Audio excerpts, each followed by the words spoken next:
I'm 94 years old.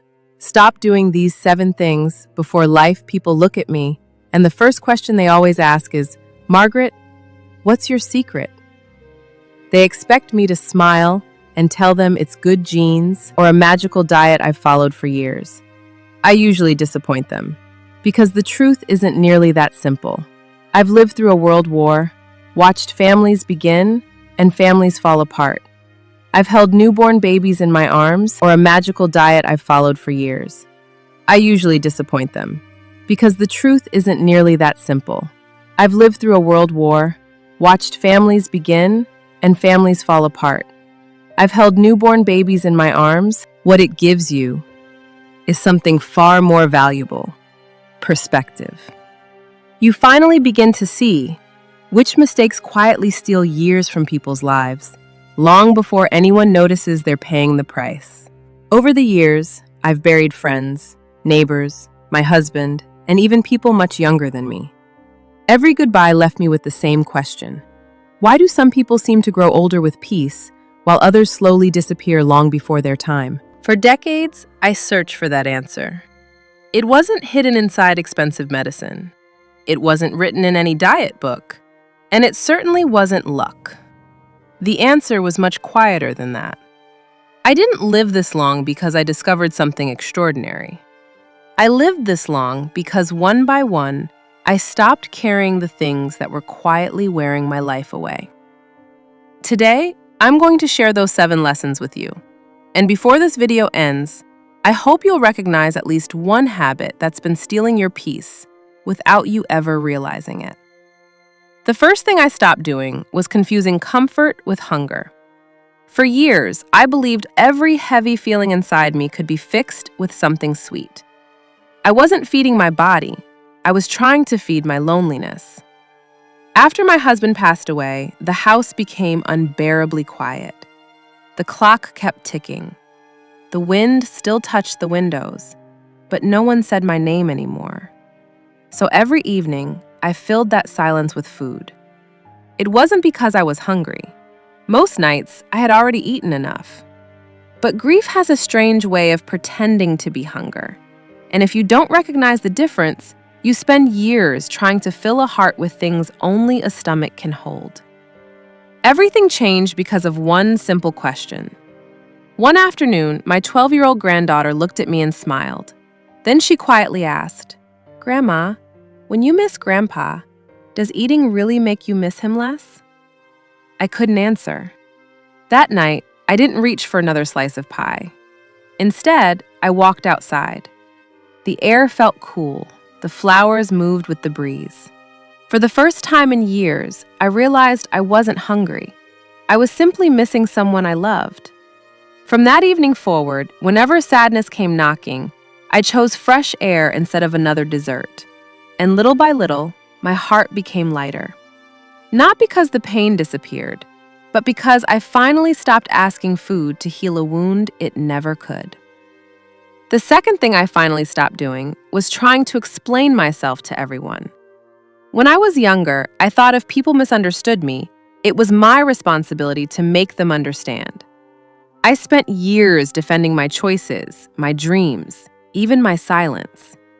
Now I know. Not every closed door needs another knock. I still remember a family dinner, nearly 40 years ago. Everyone was talking, but nobody was listening. Every sentence became a debate. Every opinion became a battle. By the time dessert arrived, everyone had spoken. Yet somehow, no one felt heard. That night, my husband smiled as we washed the dishes together. He gently said, "Margaret, some people don't listen to understand. They listen to prepare their next sentence." I laughed at the time, but those words stayed with me long after he was gone. After that, I slowly stopped chasing agreement, not because I stopped caring, but because I finally understood peace is far more valuable than proving you're right. There are people who will misunderstand you, no matter how gently you explain yourself. And that's okay. Today, when someone judges me without knowing my story, I don't rush to defend myself. The people who truly care will ask. The people who only want to criticize would never have listened anyway. Sometimes the strongest voice you can have is the one that chooses silence. And believe me, silence has protected my heart far more than arguments ever did. The third thing I stopped doing was living in tomorrow instead of today. For most of my life, my body was in one place, but my mind was somewhere else. Always planning, always worrying, always asking, what if something goes wrong? I spent years preparing for storms that never came. When my children were young, I worried about their future. When they became adults, I worried about their jobs, then their marriages, then their health. One worry ended and another quietly took its place. Looking back now, I realize something painful. While I was busy worrying about tomorrow, today kept slipping away without me noticing. One spring morning, I walked outside carrying a head full of problems, bills, appointments, what-ifs. Then I noticed something. A tiny robin building a nest above my porch. She wasn't worried about next winter. She wasn't afraid of tomorrow. She was simply doing what today asked of her. And somehow, that little bird became my greatest teacher. That afternoon, I made a quiet promise to myself. Whenever my thoughts tried to race ahead, I would gently bring them back. Back to the breeze on my face. Back to the birds singing. Back to the tea growing cold in my hands. Because life isn't happening tomorrow. It's happening now. And I was tired of missing it. At 94, I've learned something I wish someone had told me when I was young. Worry feels like preparation, but most of the time, it's only imagination wearing a serious face. The future will always arrive, whether you spend tonight fearing it or not. So now, I leave tomorrow where it belongs, and I give today the attention it deserves. Believe me, peace begins the moment your mind finally comes home. The fourth thing I finally stopped doing was putting myself on trial for mistakes that were already over. For years, I believed regret was a sign that I cared. I thought if I kept replaying my failures, somehow I could change what had already happened. But regret never changed my past. It only kept stealing my present. There was one memory I carried for nearly 30 years. My youngest son wanted to become a painter, but I was afraid. Afraid he wouldn't earn enough. Afraid life would disappoint him. So I encouraged him to choose a safer path. He never argued with me. He simply folded away his dream and never spoke about it again. Years later, I found one of his old sketchbooks hidden in the attic. Every page was filled with beautiful drawings, landscapes, birds, portraits, dreams. As I turned each page, I realized something. The greatest mistakes aren't always the things we do. Sometimes, they're the fears we pass on to the people we love.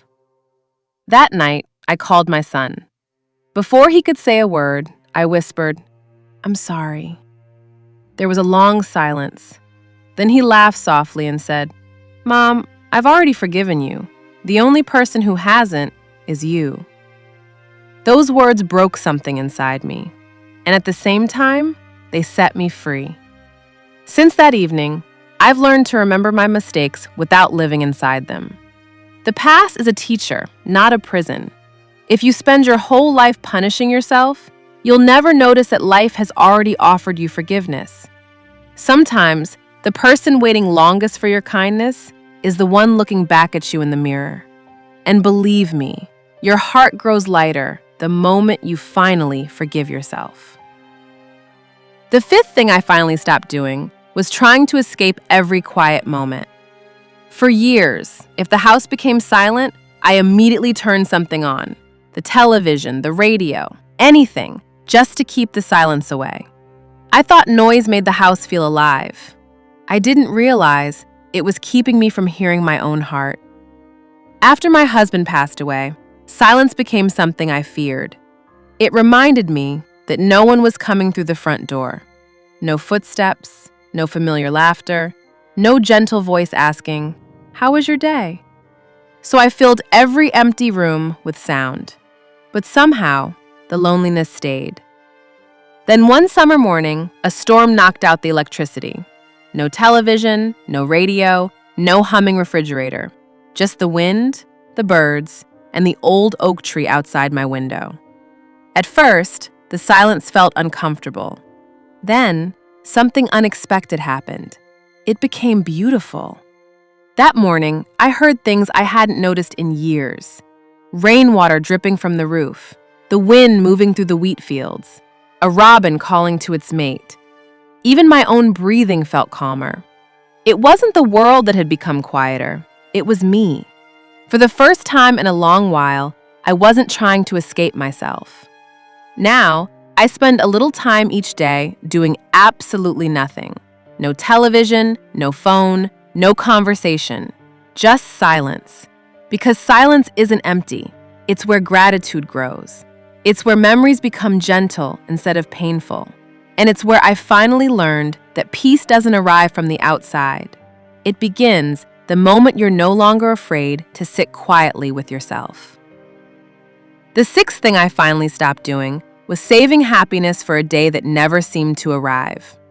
When I was younger, I had a habit of saying, "Not today. I'll wear that beautiful dress later. We'll open that expensive tea another time. We'll celebrate when life slows down." But life never really slows down.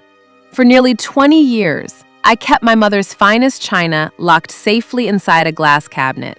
I was waiting for the perfect occasion, a big family gathering, a holiday, a celebration. I wanted everything to be just right. Then one autumn afternoon, I opened that cabinet again. Only this time, I was alone. My children had moved away. My husband was gone. The house was quiet. I looked at those beautiful dishes and suddenly realized they had been waiting longer than I had. So I made myself a promise. The next morning, I poured ordinary tea into my mother's finest cup. I lit a candle, picked fresh flowers from my garden, sat by the window, and treated an ordinary Tuesday like a celebration. Do you know what I discovered? Life doesn't become special because of the day. The day becomes special because of the way you choose to live it. Now, when I buy fresh flowers, I don't wait for visitors. I enjoy them myself. When I bake a pie, I use the pretty plates. When the evening sky turns golden, I stop what I'm doing just to watch it. Because at 94, I've learned something precious. The most ordinary day can quietly become the most beautiful memory of your life, if only you stop waiting for permission to enjoy it. Learning to celebrate ordinary days filled my life with more joy than I ever expected. But there was still one final lesson, the hardest one. The one that changed the way I look at every sunrise, every goodbye, and every person I love.